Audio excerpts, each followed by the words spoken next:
I'm Binns Melander, and this is another one of my talks. And I'm titling it, Is It All Lies? Well, here goes. The world we live in right now, May 2025, is pretty much completely built on lies. Most people know this, but aren't sure which side, Republicans, Democrats, Islam, the Jews, are telling more of the truth. Well, this is what I think. To begin with, the COVID virus was intentionally created to kill people because a lot of people simply think there are too many people on planet Earth, some 8 billion, whatever. Maybe they want to be reduced to 6 billion or so, I don't know. What with technology, artificial intelligence, etc., millions of people, maybe billions of people won't have jobs in the future, they think. AI, artificial intelligence, robots will do most of the work, they think. So certain powerful people, groups, think a lot of people are experimental. So COVID, coronavirus, we created a vaccine which seems to work and kills the virus, but has all sorts of nasty side effects. Myocarditis, sudden death, strokes. There have been studies showing a boost in overall deaths in the world population, percentage-wise, after the introduction of the RNA COVID vaccine. Perhaps this was no accident. Perhaps that was what the vaccine was created to do. Also, we completely controlled people. Lockdowns, social distancing, closing businesses, churches. We were told to wear masks. Sweden didn't do lockdowns, have social distancing, close churches or businesses, yet they suffered no more than the rest of us. This, of course, is old news, but it sets the stage for what came next. Transgender surgery, forcing children 15, 17 years old to make the decision, for example, that they were really a girl even though they had been born a boy. So they get hormone shots, puberty blockers. They have their penises cut off, or in girls' cases, mastectomies to become boys. It's incredibly barbaric. We encourage women to have abortions for almost casual reasons. We back Hamas in Gaza, even though their purpose is to kill all Jews. They don't want to improve Gaza.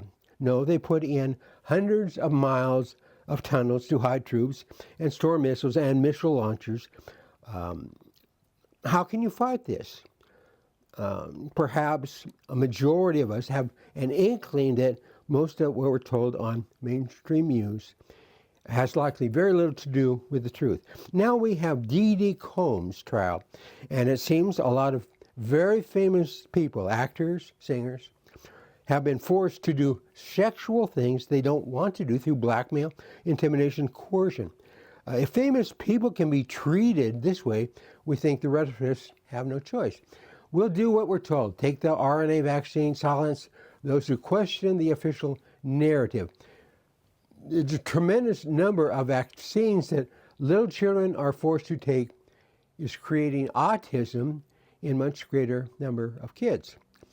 I don't believe our doctors. If the RNA vaccine really has so many faults, why don't more doctors realize this, or at any rate voice more skepticism of the shot? Why have they allowed children who have surgery which changes their sex? Why do we accept the views of international organizations which are mainly largely funded by, say, the Chinese or militant Islam or even Russia, which wish to undermine the United States wherever they can, using the World Health Organization or the UN? They back the RNA vaccine. They hate Israel, these groups, and say that they're conducting genocide in Gaza. They don't mention what happened to start the war in October 7th, 2023. That's a long time ago. Israel's border was infiltrated with those bent on killing all Jews, men, women, children. They killed 1,200 and wounded a great many more. Then missiles were fired into Israel from Gaza, Iran, Hezbollah in Lebanon, the Houthis in Yemen. Thousands of Israelis had their homes destroyed by missiles. Yet when the Israeli Defense Forces fight this evil, they're called fascists guilty of genocide. Our pop music seems to encourage all kinds of sex. Some of the lyrics of songs, rap, hip hop, are vile, and yet no one speaks about it. We accept with ease with which one can view adult or X-rated films on cell phones, laptops. We don't examine, it seems, if some or many of these so-called actors in these films are being trafficked, coerced. Wow, is this really true? Well, I like jazz, classical music, old pop music. That's how I cope. Thank you.